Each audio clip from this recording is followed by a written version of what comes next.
बड़ी बड़ी मशीन्स देखी थी। यहाँ पर अब हम एक बड़े साइंटिस्ट को देखते हैं जो कि उस टाइम कुछ मशीन्स को टेस्ट कर रहा होता है। ये ऐसी मशीन्स थी जो ऑटोमेटिक खाना बना देती थी। इसके बाद वो साइंटिस्ट एक रोबोट के पास जाता है और वो एक हार्ट शेप कुकी उसके चेस्ट पर रख देता है। अब यहाँ पर हम ये बात समझ पाते हैं कि इनकम्प्लीट रोबोट कोई और नहीं बल्कि एडवर्ड है, जिसे टाइम के साथ साथ इस साइंटिस्ट ने मजीद एडवांस बनाया। इस साइंटिस्ट ने उस पर बहुत काम किया, बड़ी मेहनत की और तब जाके एडवर्ड बनकर बिल्कुल तैयार हो गया। अब ये साइंटिस्ट एडवर्ड के अंदर इंसानों की सारी फीलिंग्स भी डालता है, क्योंकि असल में वो एडवर्ड को पूरी तरह से एक इंसान बनाना चाहता था और इसीलिए तो उसे इंसानों जैसे रोबोट कहा गया है। लेकिन अभी यहाँ पर एक कमी थी और वो ये कि एडवर्ड के हाथ अभी भी सीजर्स वाले थे। वो इसलिए क्योंकि पहले उसका काम ट्रेस काटना, सैलेड काटना और सब्जियां काटना था। लेकिन अब बहुत जल्द वो साइंटिस्ट एडवर्ड को नए इंसानों जैसे हाथ लगाने वाले थे। इसके बाद सीन शिफ्ट होकर वापस से आता है प्रेजेंट टाइम में, जहाँ पर सारे लोग खास मेहमान एडवर्ड से मिलने आए होते हैं। अब यहाँ पर सारे लोग एडवर्ड के हाथों को देखकर काफी हैरान होते हैं, लेकिन इसके बावजूद भी वो उसे जानना चाहते थे क्योंकि उन्हें बड़ी दिलचस्पी थी। इसीलिए वो उसके साथ काफी अच्छे से बिहेव कर रहे थे। रात के टाइम जब एडवर्ड अपने कमरे में सो रहा होता है तो तभी रूम में उस लेडी की बेटी आती है जिसका नाम किम होता है, जो कि काफी दिन के बाद अब घर से गायब इसी वजह से थी क्योंकि वो अपने दोस्तों के साथ घूमने गई थी। अब ना तो वो एडवर्ड को जानती थी और न ही एडवर्ड को उसके बारे में यानी किम के बारे में कुछ पता था। इसीलिए वो बेड पर लेटा हुआ सहमा हुआ उसे देख रहा था। लेकिन तभी मेकअप हटाते हुए किम की नजर एडवर्ड पर पड़ जाती है। उसे देखकर वो डर जाती है और चिल्लाते हुए अपने कमरे से बाहर आ जाती है। यहाँ किम के पेरेंट्स उसे रिलैक्स करते हैं, जहाँ उसकी मदर किम को समझाती है कि बेटा डरो मत, ये एडवर्ड है और अब से ये भी हमारे साथ ही रहेगा। अब इसके बाद किम की मदर उसे एडवर्ड से मिलवाती है।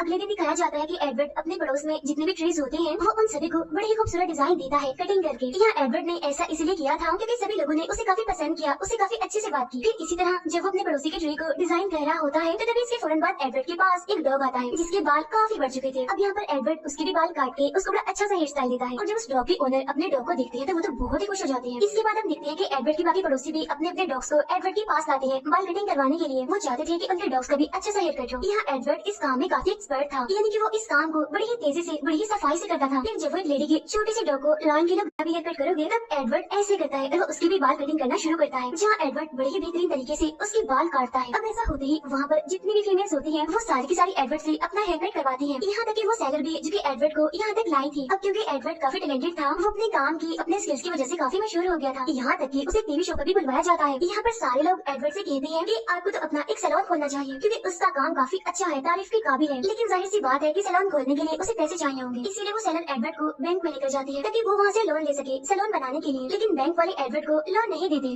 वजह ये थी कि उसका कोई भी सोर्स ऑफ इनकम नहीं था और न ही किसी बैंक में उसका अकाउंट होता है और तो और उसकी कोई आईडी भी नहीं थी। और वैसे भी एडवर्ड को इन सारी बातों से कोई भी फर्क नहीं पड़ता क्योंकि उसकी जिंदगी में पैसों की तो कोई अहमियत थी ही नहीं। उसे तो बस हमेशा ही एक ही चीज अच्छी लगती है और वो उसी की परवाह करता है और वो कोई और नहीं बल्कि उस सेलर की बेटी किम है। जी हाँ बिल्कुल, वो किम को काफी पसंद करता था और किम को भी वो काफी अच्छा लगता है। लेकिन इस बात से किम का जो दोस्त होता है वो बहुत जलता है, इसीलिए वो एक प्लान बनाता है।